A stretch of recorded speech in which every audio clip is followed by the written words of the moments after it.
crisis. Listen to this.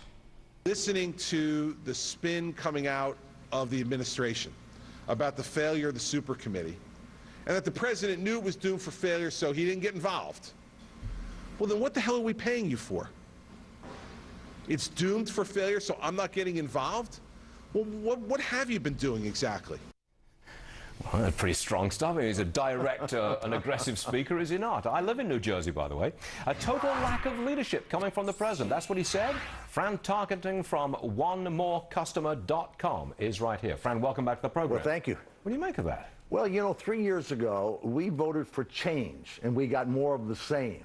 We voted for a president of the United States of America, and we got a president of the Democratic Party. This president has raised more money on Wall Street than anybody in the history of mankind. This president has spent more time in swing states than any president ever. We need leadership. We need problems solved, not excuses made, and we get excuses. What happens to America if he wins a second term, do you think? My friend, who's the co-founder of Home Depot, Bernie Marcus, said to me just 2 weeks ago that if he wins another election, we're doomed. I think he's right, because this president does not understand, or he's not doing anything to solve the problem. Have we talked about tax reform? Have we talked about entitlement reform? Have we talked about cutting the expenses?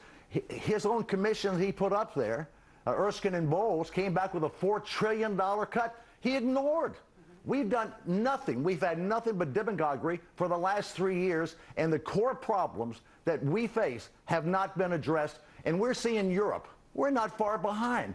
They've got a awful situation over there that's not going to get better with time. And that's why each day we say, where's the miracle? Who's going to have the Hail Mary pass to save Europe? There ain't no Hail Mary pass except when Roger Staubach threw it against me. I knew you were going to go there. As a Viking fan and somebody who's idolized you for my whole life, I'm so glad to see you in person. Thank you. Is it not the Obama campaign strategy, though, to do nothing? Because Congress has a lower approval rating than the president himself. So he can just say, look, they failed at the super committee, they failed at my jobs bill, look at the do-nothing Congress. And I think that he doesn't get involved except knocking Congress, class warfare of the top 1%, and yet that's where he gets the majority of his money. That's who comes to Washington. He hasn't even addressed the public union situation. That is horrific. And just ask Rahm Emanuel in Chicago how it's working out for him there, because they cannot afford the public union tragedy that we've got across this country. We don't even talk about that. He doesn't want to talk about these things because he wants to get reelected, and if he gets in there and weighs in on issues that might make him unpopular, then that would hurt his election chances. So he's not going to weigh in and do nothing for the next year. Fran, what do you say about that? Because it's sort of, you know, let's use the football analogy. Okay. There's about 3 or 4 teams in NFL right now that they suggest are kind of trying to lose so they can get Andrew Luck in the draft, right? I mean, they're not really trying hard. That's pretty harsh, Charles. Well, there's some people who watch the sport suggest that. I understand. You know, is the White House doing the same thing? Or is the White House letting America lose in order to win the draft, in this case, be reelected? What does it say about America if we reelect the president? Well, I think you got a good point there. And I think this. If President Obama was the coach of an NFL team at this point, after 3 years, they would fire him. Because there's accountability. You've got to win. You've got to perform.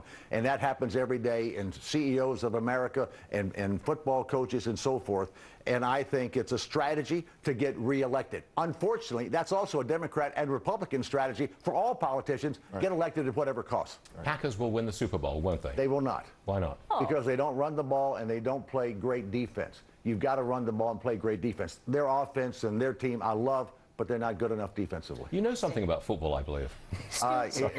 You learn from losing. I lost 3 Super Bowls. Can I just quickly say that I used to go to all the games when it was in the old stadium, and we would tailgate outside in our snowmobile suits, and I would wait for your autograph every time after the game, and there was a whole pack of kids, and you finally said, I will give one more autograph to the chubby little blonde girl with the pigtails. And I didn't even hear chubby. I was just like, oh, yeah, and I still have it. And I've still got frostbite. Exactly. Fran Tarkenton, everyone. Thank you very much indeed for joining us. Always a pleasure. Thanks. Remember, we want to hear from you. What do you think about all of this? Email us right now, Varney.